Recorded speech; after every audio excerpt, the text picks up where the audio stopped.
Let's give a big round of applause to Tess. And welcome. Thank you. Stage is yours. Thank you so much. Thank you very much.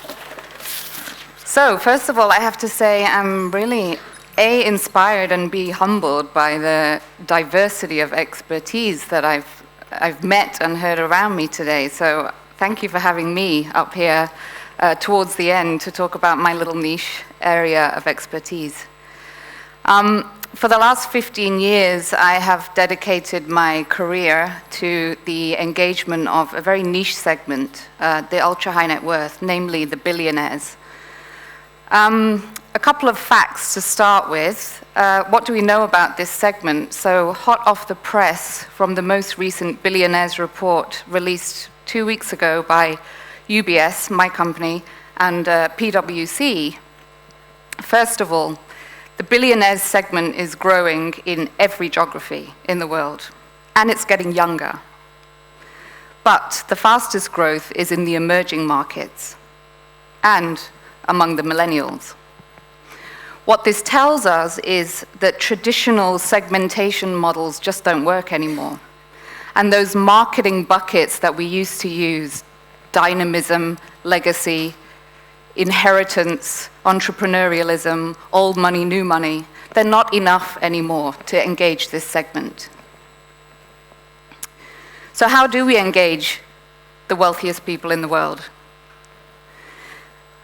First of all, I have 4 components of how we do that. This is from my experience. My clicker's not working. 1, access.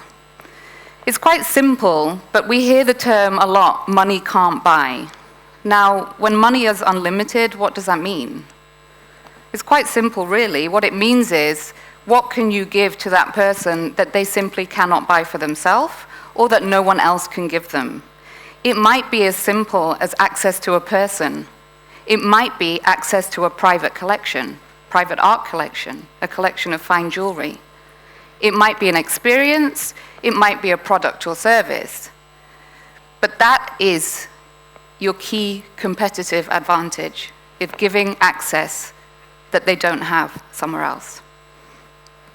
The second one here is content. Another term that's thrown around wildly these days is thought leadership. Everybody claims to be a thought leader in something. But by nature of the segment, billionaires generally are the thought leaders in their field. That's why they're billionaires. So how do you stand in front of billionaires and say, I'm a thought leader? The answer is you don't. You harness the knowledge of your client base, and you bring that to your other clients and your prospective clients. And you say, look, we are the company of the thought leaders, and here they are. They're standing on our side. Comfort is the third one on the list. And when I say comfort in terms of events and engagement, for this segment certainly, what I'm talking about is discretion. I'm not talking about fireworks and private jets, because they have those themselves. I'm talking about discretion. I'm talking about seamless transition from one engagement platform to another. I'm talking about flexibility and adaptability. I always say that an ultra-high net worth event for 50 people, say, is not one event for 50 people.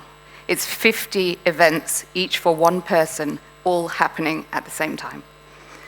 The need to tailor to the individual is the way that your engagement strategy is going to ensure a long-term relationship, and not just of one person, but of the next generations to come. Let's not forget, we're about to see the largest generational wealth transfer in history in the next 10 years. Excuse me. The final one on here is network. This is the most important in my view. By network, I mean the building of communities, putting together people through purpose. And this is where I go back to the fact that segmentation by demographics is not enough. So putting people together in communities by a sense of purpose and passion is where your business is going to be generated. I recently conducted a study last year with billionaire millennials. It was very interesting. It made me feel old as well. And the word that consistently came up was tribes. And I heard a gentleman called Björn use this word earlier. And it was beyond communities. It was, don't put me in a room with someone because they have the same amount of money as I do. It was, put me next to somebody that has the same purpose and passion that I have, whether it's philanthropy, whether it's classic cars, whether it's impact investing.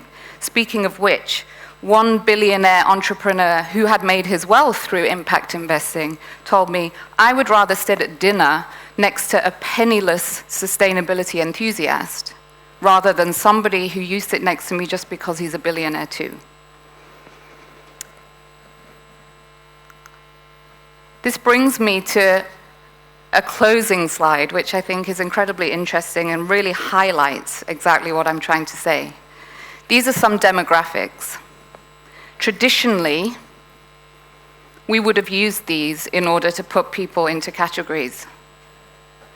I'm going to show two pictures now of two people who share these demographics. In other words, they are identical on paper if you omit purpose and passion.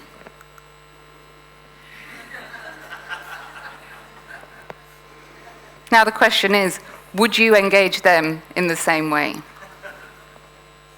And with that, I'll wrap up.